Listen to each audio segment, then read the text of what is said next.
निस्वार्थ प्रेम की झलक। शांति गहरी होती चली जा रही थी और भावना के दिल की धड़कनें भी तेज होने लगी थी।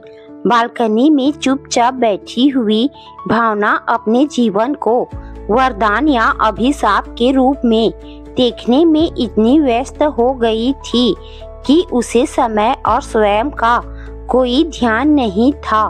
वह बिल्कुल एक निर्जीव बनने लगी थी। आखिर बात ही कुछ ऐसी थी कि कोई भी व्यक्ति असमंजस में पड़ जाए। उसके पास रखी हुई डायरी और कलम उसकी उंगलियों के स्पर्श की प्रतीक्षा कर रही थी कि कब वह उनका स्पर्श करके भावनाओं को शब्दों की आकृति देकर उन्हें सार्थक बनाएगी। भावना का ध्यान अचानक एक बच्चे की आवाज से टूटता है। वह देखती है बालकनी के नीचे एक बच्चा आवाज दे रहा है, मेरी पतंग आपकी बालकनी में आ गई है, मुझे वापस दे दीजिए। भावना अपने वात्सल्य प्रेम को स्वीकार करती हुई उस बच्चे को उसकी पतंग लौटाकर अपने निस्वार्थ प्रेम की झलक दिखाती है। अपने मन को थोड़ा आराम देकर भावना दोपहर का भोजन बनाना शुरू कर देती है और फिर कुछ देर बाद दरवाजे की घंटी बजती है और भावना दरवाजा खोलती है। सामने मनोज खड़ा होता है। मनोज भावना से कहता है, जी अंदर आने की अनुमति है।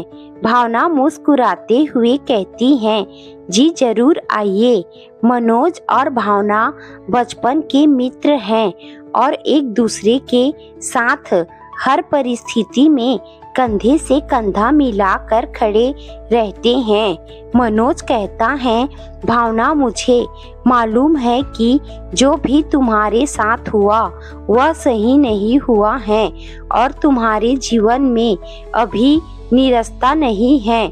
ईश्वर अवश्य तुम्हारी प्रार्थना को स्वीकार करेंगे। तुम इस बार माँ नहीं बन पाई, कोई बात नहीं, अगली बार तुम अवश्य माँ बनोगी। भावना हल्की सी मुस्कान के साथ मनोज से कहती है, मनोज तुम्हारा बहुत बहुत धन्यवाद। तुम्हारा साथ मेरे जीवन में बचपन से रहा है। मगर मनोज, मेरा यह जीवन वात्सल्य प्रेम स्वीकार करेगा या नहीं? मगर मेरे निस्वार्थ प्रेम की झलक मेरे इस जीवन में हमेशा बनी रहेगी, क्योंकि एक स्त्री जब माँ का रूप धारण करती है तो प्राथमिकता के अनुसार उसे निस्वार्थ प्रेम को महसूस करना होता है और मैं उसे महसूस करना चाहती हूँ। मनोज कहता है, मुझे यही उम्मीद थी। भावना कहती है, यह सब छोड़ो मनोज, यह बताओ तुम चाय पियोगे या फिर कॉफी? मनोज कहता है, तुम्हारे हाथों से बनी हुई कॉफी। थोड़ी देर बाद मनोज और भावना बालकनी में कुर्सी पर बैठकर कॉफी पीने लगते हैं। तभी दरवाजे की घंटी बजती है। भावना दरवाजा खोलती है और आलोक को देखकर कहती है, आलोक, सही समय पर आपका घर आना हुआ है। मनोज भी आज मिलने आया है। आलोक मनोज को कॉफी पीते हुए देखता है और पूछता है, मनोज कॉफी कैसी है? मनोज मुस्कुराते हुए कहता है, बहुत अच्छी है। आप भाग्यशाली हैं, आपको प्रतिदिन अच्छी कॉफी पीने को मिलती है।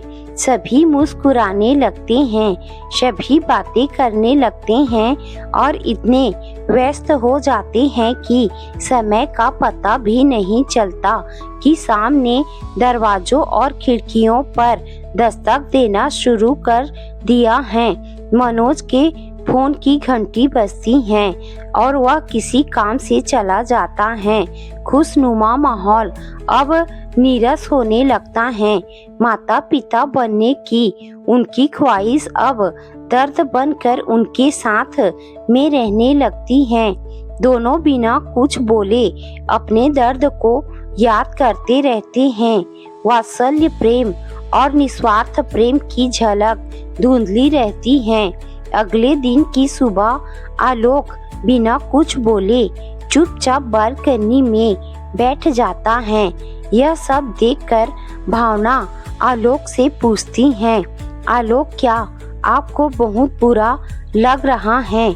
आलोक कहता है, भावना बुरा तो नहीं लग रहा है, मगर मेरा हृदय बहुत रोने लगता है यह सोचकर कि हम कभी माता पिता बन पाएंगे।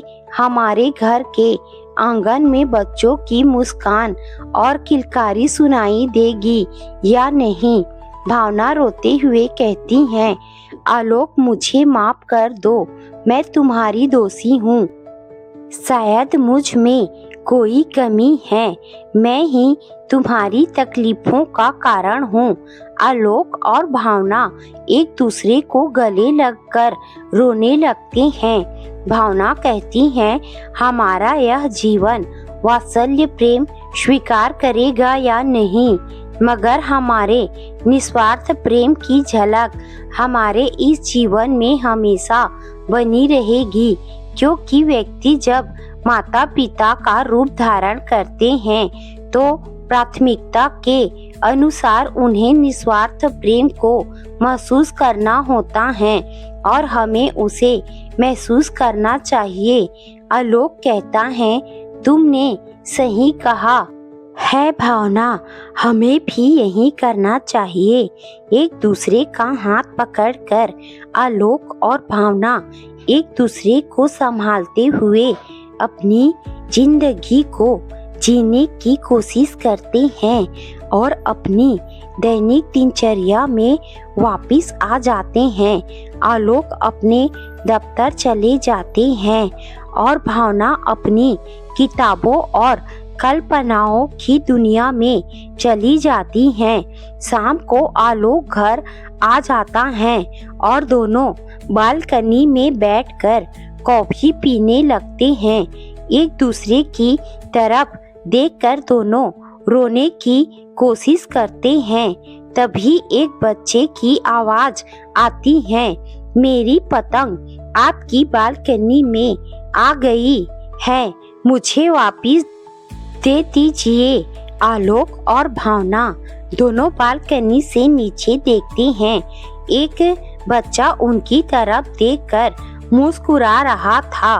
भावना कहती है, आलोक यह वही बच्चा है जिसने मुझे इस तकलीफ से बाहर निकाला है। यह बच्चा ही हमें जीवन का आनंद लेना बताएगा। आलोक और भावना दोनों नीचे जाकर उस बच्चे के साथ में पतंग उड़ाते हैं और खेलने लग जाते हैं। दोनों अपनी तकलीफों को पीछे छोड़ चुके थे और वात्सल्य प्रेम को स्वीकार करके निस्वार्थ प्रेम की झलक का आनंद लेने लगते हैं।